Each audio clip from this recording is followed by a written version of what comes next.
थांनाय 23 बिसिकलग्रामै रियां ब्रु बसनि लुकुरकनि जोंजाल तंमानिनो सुपुंनि रोखा बीजेपी हापां ब्रुरो तंथाय क्रियंगै त्रिपुरा हासेव तंगै तंफैमानि बरकनि थिनांनि हामक्रानि बागै वानसुगै केंद्र हापां सांग्रांसालो दिल्ली कतालो होम मिनिस्टर अमित शाह त्रिपुरा हासनि सीएम मिजोराम हासनि सीएम ते बुबाग्रा प्रदुत किशोर देबबर्मा बरकनि थांचा कक चापले मुंबाई ब्रुरकनो त्रिपुरा हासेव तंथाय याफारजाखा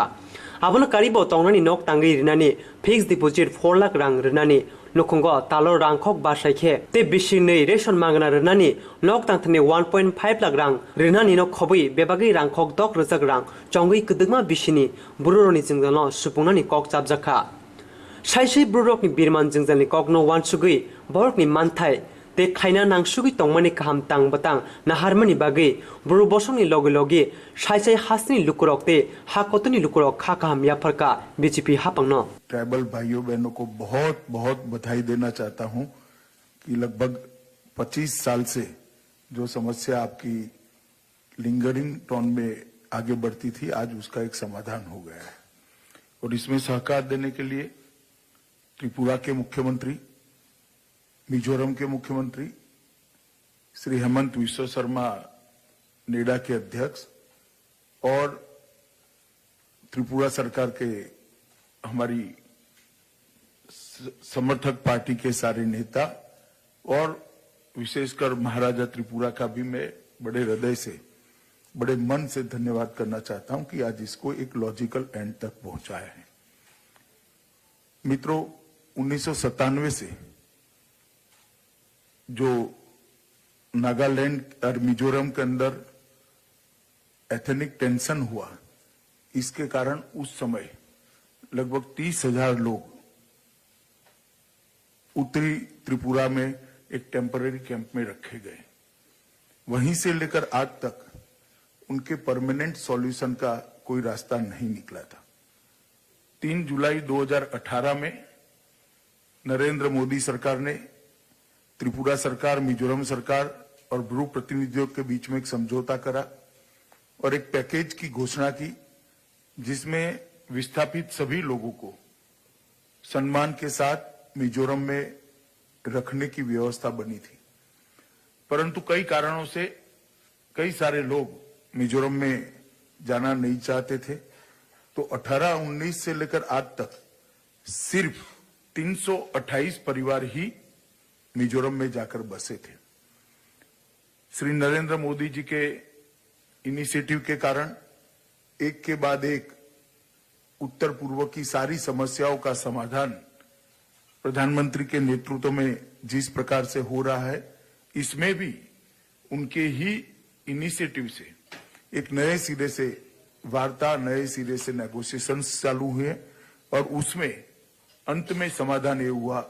कि सारे जो ब्रू रियांग परिवार हैं, जो आज लगभग 30,000 के आसपास होते हैं, वो सभी को त्रिपुरा में ही परमानेंट बसाने की व्यवस्था की जाएगी, जिसमें मुझे आनंद है कि सभी ब्रू रियांग संगठनों ने सहमति दी है और मिजोरम और त्रिपुरा सरकार ने भी सहमति दी है। उनको वहां पर 40 बाय 30 फीट का एक आवासीय प्लॉट दिया जाएगा और समझौते के अनुसार 4 लाख रुपए की फिक्स डिपॉजिट उनके परिवार के नाम पर की जाएगी। 5,000 रुपया प्रति माह नकद सहायता दी जाएगी। 2 साल तक पूरा राशन भारत सरकार की ओर से दिया जाएगा और मकान बनाने के लिए 1.5 लाख रुपया 1.5 लाख रुपीस और उनको दिए जाएंगे, जिससे वो अपना मकान सम्मान के साथ बना सकें। जहां तक भूमि का सवाल है,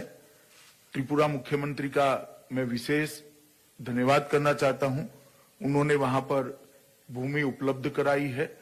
और लगभग 600 करोड़ रुपए का पैकेज आज 30,000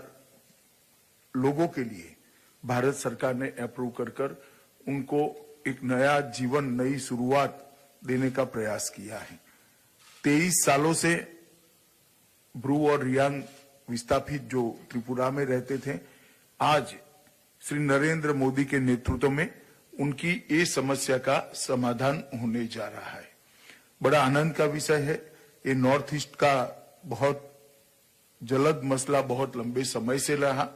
और परमानेंट सॉल्यूशन आज इसका जो निकल गया है, इसके बाद मुझे विश्वास है कि दोनों सरकारें मिलकर, मिजोरम और त्रिपुरा सरकार मिलकर, ये ब्रू रियांग परिवारों के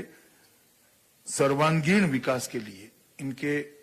परिवार के सभी प्रकार के विकास के लिए कटिबद्ध रहेगी और भारत सरकार भी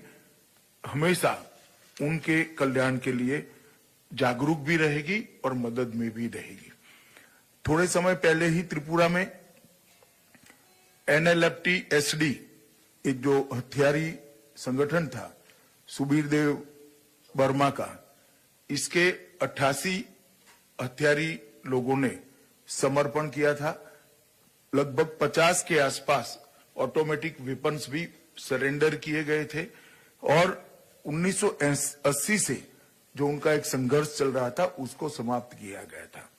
तो NLFT-SD के सरेंडर के बाद ब्रू और रियांग के परमानेंट सॉल्यूशन आना, मैं मानता हूं नॉर्थ ईस्ट के लिए एक बड़ा कदम है, विशेषकर त्रिपुरा के लिए बड़ा कदम है। दोनों समस्याएं त्रिपुरा की जो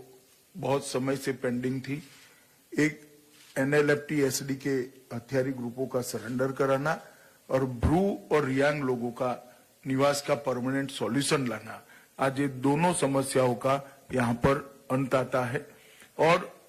इसके कारण मिजोरम में भी एक प्रकार से इरिटेशन का भाव था कि मिजोरम के ही नागरिक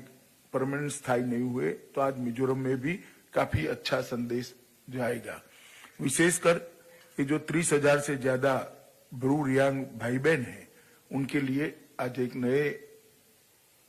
जीवन की नई शुरुआत होगी। 23 साल तक, 25 साल तक एक प्रकार से जिसको कह सकते हैं अमानवीय जीवन जीने के लिए वो लोग मजबूर थे। एक कैंप के अंदर रहते थे, ना वहां पर स्वास्थ्य की सुविधाएं थी, ना किसी प्रकार के ड्रेनेज की व्यवस्था थी, ना शुद्ध पीने का पानी था, ना हेल्थ की सुविधाएं थी। अब वो सम्मान के साथ त्रिपुरा के अंदर अपना नए घर में, अपने खुद के घर में बसने की शुरुआत करेंगे। तो एक प्रकार से नॉर्थ ईस्ट की दृष्टि से देखें तो आज एक बहुत पुरानी 25 साल पुरानी समस्या का परमानेंट समाधान मोदी जी के नेतृत्व में निकला है। इसलिए मैं देश के गृह मंत्री नाते श्री जोरामथांगा, श्री बिप्लब कुमार देव, श्री हेमंत विश्व शर्मा, हमारे त्रिपुरा के राजा साहब, हमारे त्रिपुरा के साथी पक्षों के सारे नेता श्रीमान NC और ब्रू रियांग संगठनों के सभी अधिकारियों को, सभी पदाधिकारियों को हृदय से बधाई भी देता हूं और शुभकामनाएं व्यक्त करता हूं कि आज से जो नई शुरुआत हो रही है, आप लोग को जीवन में एक नया सवेरा लेकर आए और आपके परिवारों के सर्वांगीण कल्याण के लिए आने वाला रास्ता प्रशस्त हो। आप सभी का मन से धन्यवाद कर मैं मेरी बात समाप्त करता हूं और फिर से एक बार श्री नरेंद्र मोदी जी की ओर से आप लोगों को विश्वास दिलाता हूं कि ये समझौता इसके लॉजिकल एंड तक पहुंचे और आपको सबके समान, भारत के हर नागरिक के समान सारी सुविधाएं मिले। इसके लिए भारत सरकार कटिबद्ध है, आपके साथ हमेशा खड़ी रहेगी। इतनी बात कर मेरी बात को मैं समाप्त करता हूं। धन्यवाद।